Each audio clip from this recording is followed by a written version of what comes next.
Amo din ning ilisan ang pultahan sa among chicken coop kay murag dili man siya secured. Amo siya ilisan og kanang kahoy. Kanang medyo murag pultahan gid siya kay para safe ang mga manok kung naa na sa suod. Then amo din gipormahan og poste. Kini nga akong helper kay isog magkignaw, mao tigbutang og yuta. Kugihan noon kay mutabang man gyud sa papa. Then ako din gipormahan ang pultahan. Kahoy ni siya with sin nga gamay sa ubos. Then plastic screen sa tunga. Then gamay plywood sa babaw.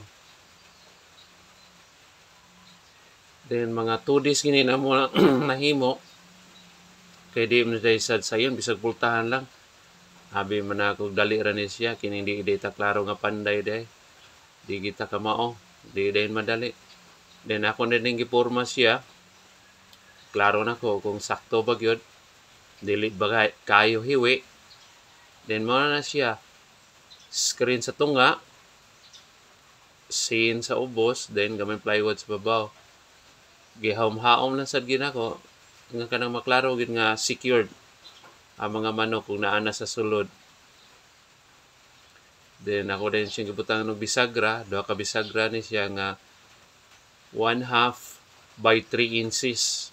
Kay mao ra man siya masuod gud siyang wood frame ang 1/2 nga bisagra.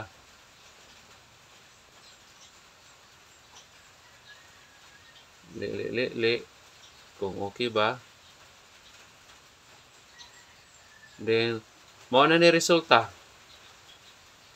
At least okay na siya, murag secured na kung na ang kuan sa sud mga manok, nanay klaro pultahan, na si klaro nga lock. Then mao ni view gikan sa sulod. Okay, thank you.